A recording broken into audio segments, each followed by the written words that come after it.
más allá de todos los preparativos de las compras y dónde la vamos a pasar, con quién, con cuánto, ¿no es cierto? Porque eso distorsiona verdaderamente el espíritu que tiene que ver con esta Navidad. Por eso es que el pueblo cristiano prepara su corazón, prepara su mente, su espíritu, para que en verdad, profundamente, una introspección de qué es lo que estamos por conmemorar o por celebrar, que es el nacimiento de nuestro Señor Jesucristo. Y en base a eso, un poco también lo que veníamos cantando en la canción que presentó Cristina, el devocional que trajo nuestra hermana Silvia, vamos a hablar específicamente de la centralidad de Jesucristo. Es tan importante este texto que vamos a leer hoy, que inclusive se cree que es un himno que corrió mucho tiempo antes que Pablo lo volcara en su epístola a los filipenses. Y es tan importante esta carta a los filipenses que, si prestamos atención, la iglesia de Filipos para el apóstol Pablo fue una iglesia muy querida. Fue una iglesia que no le trajo mayormente problemas más allá de su nacimiento, porque nació en medio de las cárceles, ¿no es cierto?, cuando Pablo estaba preso, y ahora que escribe también está preso. Entonces, yo quiero pasar a leer el texto que les dije, porque es un texto central como para introducirnos en el verdadero espíritu de esta Navidad, y que dice así. Leo entonces capítulo 2 de Filipenses, versículo 5 en adelante. Voy a leerlo en la versión 1960. Haya pues en vosotros este sentir que hubo también en Cristo Jesús. Él, siendo en forma de Dios, no estimó el ser igual a Dios como cosa a que aferrarse, sino que se despojó a sí mismo, tomó la forma de siervo y se hizo semejante a los hombres. Más aún, hallándose en la condición de hombre, se humilló a sí mismo, haciéndose obediente hasta la muerte y muerte de cruz. Por eso Dios también lo exaltó sobre todas las cosas y le dio un nombre que es sobre todo nombre, para que en el nombre de Jesús se doble toda rodilla de los que están en los cielos y en la tierra y debajo de la tierra, y toda lengua confiese que Jesucristo es el Señor, para gloria de Dios el Padre. Ahora, ¿qué pasaba en Filipenses?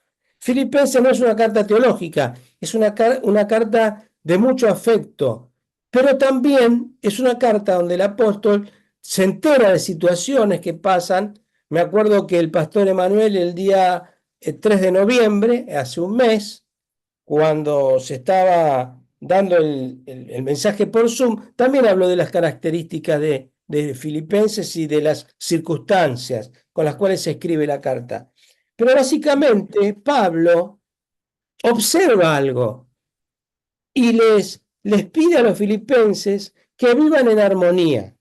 Este es el secreto que Pablo les pedía a la iglesia de Filipo, que vivan en armonía, que dejen de lado las discordias. Fíjese que en uno de los capítulos Pablo le dice a dos hermanas que habían trabajado juntas, que se empezaban a llevar mal, dice, llévense bien. Entonces le pide que dejen de lado las discordias y que se despojen de sus ambiciones personales para servir de un corazón sincero, humilde al Señor, porque esa es la forma en la cual el Señor nos dejó el ejemplo. Es decir, esta declaración maravillosa que el apóstol Pablo trae, y hoy es para nosotros, en aquel momento era para la iglesia de Filipo y para luego las iglesias del Nuevo Testamento, trae por estas circunstancias. Había un peligro de desunión, había discordia y tenían que luchar contra eso. Y había muchos que peleaban por trascender con ambiciones personales. Y eso es uno también de los grandes peligros que corremos dentro de la congregación cristiana y dentro de hoy ¿no es cierto? Los anhelos personales, los desafíos personales que son para un logro meramente que se vea. Y nosotros no estamos para eso. Nosotros estamos para, con un corazón humilde, servir al Señor. Y fíjese que la versión en 1960 dice, haya pues, porque pone el ejemplo, dice Pablo, yo les pido a ustedes lo mismo que el ejemplo que dio Jesús. Dice, haya pues, ¿y qué dice su versión? ¿Qué dice la versión que hemos leído? Haya pues en vosotros ¿qué? Este sentir. Y ahí está el peligro. En las nuevas versiones está aclarado. En otras versiones dice, esta manera de pensar o esta actitud. ¿Cuál es la diferencia? Que el sentir se guía por las emociones. Hoy siento de llevarme bien con mis hermanos, mañana no siento. Hoy siento de ir al culto, mañana no siento. Sí, ese es el peligro de tener un evangelio emocional. Hoy me siento bien, tomé patalgina, como dice la propaganda, ¿se acuerdan? Me siento bien, me siento bien. Bueno, si hoy no te sentís bien, no. Y no es por sentimiento, es por actitud, es por decisión. Y Pablo les pide, hayan ustedes esta actitud, esta forma de pensar unidad, que unidad es una cosa y uniformidad es otra. El Señor nos manda a estar unidos en medio de nuestra diversidad. ¿Se explica esto? La uniformidad es que todos marchamos como soldaditos, ¿vieron? Como cuando nos vestíamos de saco, corbata, como se recordaba hoy Lili, saco, corbata los hombres, rodete las mujeres y pollera. Todo igualito íbamos al culto. Eso es uniformidad. Dios no nos pide uniformidad, Dios nos pide unidad. Unidad en el pensar, unidad en el actuar, unidad en la humildad. Una iglesia humilde, una iglesia que sirva. Y por ejemplo, Jesús dice, Él siendo en forma de Dios, hermanos, Jesucristo es todo Dios y Jesucristo es todo hombre. Toda la divinidad de Jesús y toda la humanidad de Jesús. No podemos soslayar ninguna de las dos. No voy a entrar en las interpretaciones del significado de las palabras, que sería muy ilustrativo para nosotros, porque en el griego, el idioma original que se escribió la Biblia, es muy rico. En cambio, en el español, en el castellano, es más limitado. Esta palabra, por ejemplo, dice, Él siendo en forma de Dios. Nosotros tenemos una sola palabra para forma, pero en griego tiene dos significados. Uno tiene que ver con morfe y otro que ver con sigma. Y el morfe es lo que nunca cambia. Por ejemplo, usted y yo somos humanos, sea que seamos niños, hombres, mujeres, viejos, jóvenes, ¿eh? Ese es el morfe, no cambia, es el sentido de la humanidad. Pero el sigma sí cambia. Somos niños, somos viejos, somos jóvenes, somos altos, somos bajos. ¿Me explico? Jesús toma, siendo en forma de Dios, la sustancia de Dios, se vacía, dice la Biblia, kenosis, se vació a sí mismo, renunció a esos atributos divinos para venir a nacer en la humillación de ser hombre, con limitaciones como hombre. Por eso que muchas veces nosotros no nos explicamos y nos cuesta creer que Jesús fue tentado.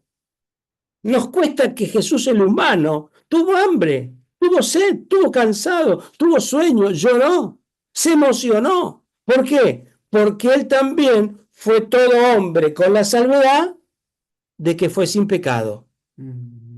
Y el Señor en esta tarde, en este tiempo de Adviento, nos está en alguna medida llamándonos a copiar, a replicar ese testimonio que como ejemplo Él nos dio. Él dice, Corintios, dice Pablo también, Él siendo rico, por amor, se hizo pobre. Él por amor dejó su lugar de divinidad y se hizo como uno de nosotros, y no solo como uno de nosotros, sino que se hizo como esclavo para venir y para morir en una cruz. La muerte más maldita que podía existir en esa época era la muerte de cruz, la más blasfema, la más ignominiosa, era la muerte de cruz. Los malditos morían en la cruz. Por ese amor que el Señor nos tuvo, es que Él decidió, y aunque a Él también le costó, porque dice que el obedecer le costó, por lo que padeció, dice Hebreos, aprendió la obediencia. ¿A usted le gusta obedecer? Somos creyentes obedientes. ¿Usted se considera un hijo, una hija de Dios obediente al Señor? No al pastor, no a la pastora, no, no, no, al Señor, a su palabra. Bueno, que el Señor nos ayude en esta tarde, ¿no es cierto? A que si Él pudo ser obediente, ¿por qué nosotros no vamos a ser obedientes? Dice, y el premio de esa obediencia, cuando Él murió en la cruz, dice, Dios lo exaltó. Acuérdense, antes de la exaltación está la humillación.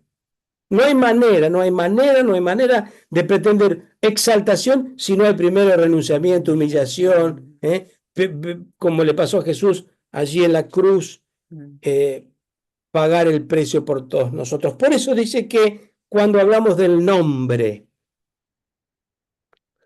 por esa exaltación Dios le dio un nombre. Nosotros hoy por ahí no le damos tanta importancia, no tiene tanta trascendencia el tema de tener un nombre.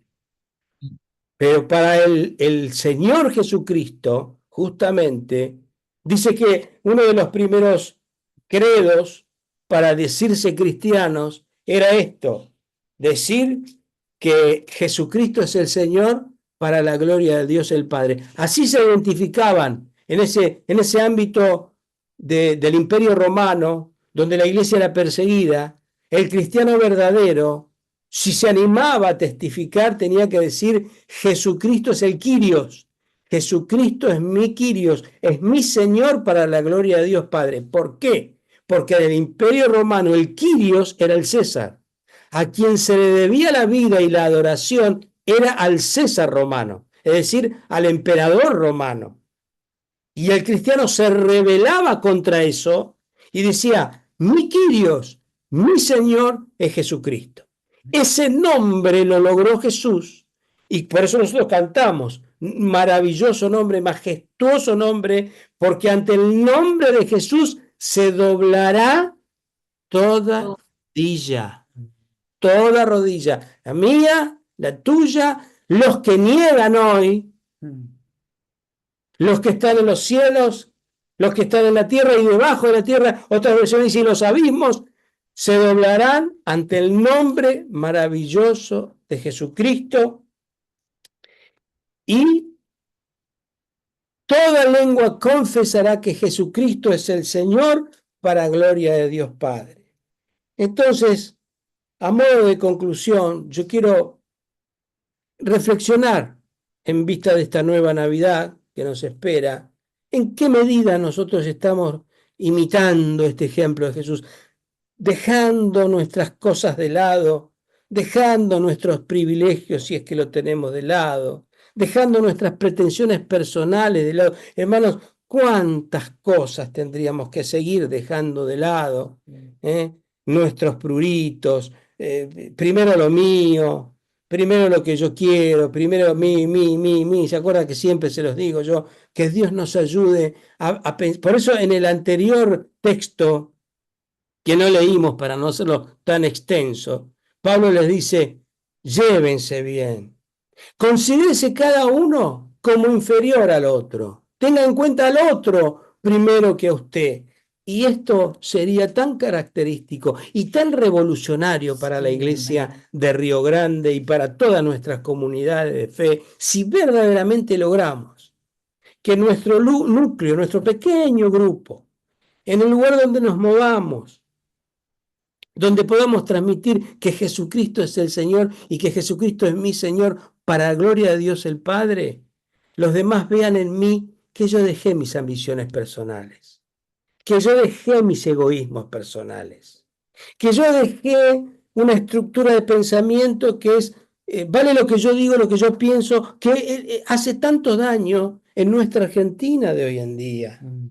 Tanto daño hace en en nuestra Argentina. Y ojalá nosotros como creyentes, que somos luz, que somos sal, que tenemos que dar el ejemplo, nos motive esta nueva Navidad. Pensemos de aquí al 24, al 25, Señor, ¿en qué medida yo, para lograr una unión con mis hermanos, para que haya armonía y no discordia, para que haya un verdadero espíritu de unidad que solo lo puede traer el Espíritu del Señor, tanto en nuestra iglesia de Río Grande como en toda nuestra comunidad de fe, si nos animemos a tomar el ejemplo de Jesús?